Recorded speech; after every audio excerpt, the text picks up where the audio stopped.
Хаягдал төмрийн нөөц хордож байгаа учраас хөдрийн олборлолтоо нэмэгдүүлж төмөрлөгийн үйлдвэр жинхэнэ утгаараа ажиллах боломж бүрдэх эхлэл тавигдаад байна. За үүний тулд засгийн газрын хөнгөлөлттэй зээлээр санхүүжигдэж байгаа баяжуулах үйлдвэрүүд ашиглалтад орж эхэлжээ.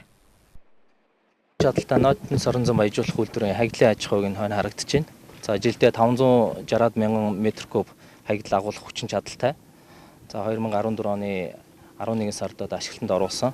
Монгол улс төмрийн хөдөртөө бол хамгийн том тооцогдох юм хаягдлын аж ахуй. Бүрэн геомембран доторлоготойгоор одоо ашиглалтанд оруулсан байгаа. За энэ хаягдлын аж ахуй давуу тал нь нэхэр 92 метр квадрат 1000 метр квадрат геомембран бүрэн доторлоготой.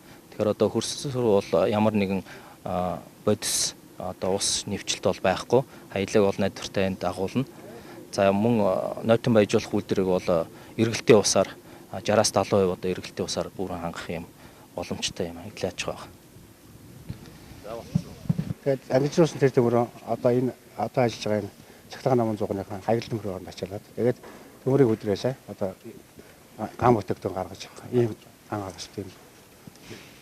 Одоо бол бид нар хаягдал төмөр дээр ажиллаж байгаа. Ер нь бол энэ гам хайлуулдаг зуух чинь энэ чигээрэл үлдэх юм байна тийм үү? Энэ бол энэ чигээр байж болно. Энэ хооронд ямар нэгэн коксоор хайлуулдаг зуух байхгүй юм уу?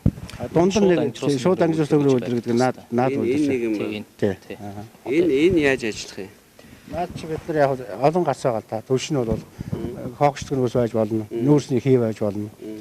Тийм хоёр гарц байгаа. Тэгээд аль бид нар бол одоогийн байдлаар бол нүүрснийхаа юунд дээр нүүрсэн дээр зөрчлөл яваад судалгаа хийж байгаа шууд ангижруулалтын технологи. Кокс авчираад хийвэл хямдхан болохгүй юу? Тэгэхээр кокс бас нөгөө шингэрүүлдэг учраас бас энерги зарцуулалт нарай их байгаа маа. Энэ коксоор хайлуулвал нүүрсний болно одоо. Тий, болно. За одоогор бол үйлдвэр ажиллаагүй байна л да. Эзэнээс их ашиглалтад оруулах. Ер нь бол хөдрийн маань үн одоо сэргээ те. Үн гайгүй болоод ирэх юм бол ер нь ажиллахад бол бэлэн байдалтай байна. За манай улсын бүх төрлийн төмөр хийцэн эрэлт хэрэгцээ 310 мянган тонн байдаг. Үүний ихэнх хувь нь импортоор орж ирдэг бол за дотооддоо 40 орчим хувийг л дархны төмөрлөгийн үйлдвэр болоод бусад үйлдвэрээс хангаж байх жишээтэй. За өнөөдрийн байдлаар арматурын тухай хэлэхэд дотоодын хэрэгцээнийхээ 25-аас 30% л хангаж байна. Тэгэхээр бид нар энэ хөдрийг болоод олбор энэ ууланд байгаа энэ хөдрийг бол олборлоод энэ хугацаанд бол бид нар бас нэлээд юм хийлээ. Төлөвлөгөө ёсоор бол энийг бол бид нар одоо агуулгын сайжруулахын тулд хуурай баяжуулахаар явуулах хэрэгтэй. За энэ бажимлууд бол бид нар гарцсан энийг бол хийцсэн байгаа. Өнөөдөр бол бид нар хүчин чадлаар ажиллаж байгаа. Дараагийн үе шат болохоор энэ нойтон баяжуулах гэдэг энэ бүтээгдэхүүнийг бид гаргах үйлдвэрөө барьцсан байна. Дараагийн гол шат болохоор ангижуулсан нөмрийн үйлдвэр барих хэрэгтэй маа. Энэ үйлдвэр бол 1-2 жилийн хугацаанд бол бид нар бол барих хэрэгтэй. Тэгэх юм бол бид нар энэ бүтээгдэхүүнийхээ энэ гарах бүтээгдэхүүнийхээ бараг 80-90% бол одоо Монгол улсынхаа хөрснөөс гарч байгаа төмрийн хөдрийнхаа нөөцөөс хангах юм болцоод болох юм аа. Ингээд ирэхээр бид нар цаашдаа бол жилдээ 300-аас 500 мянган тонны шинэ үйлдвэр барина.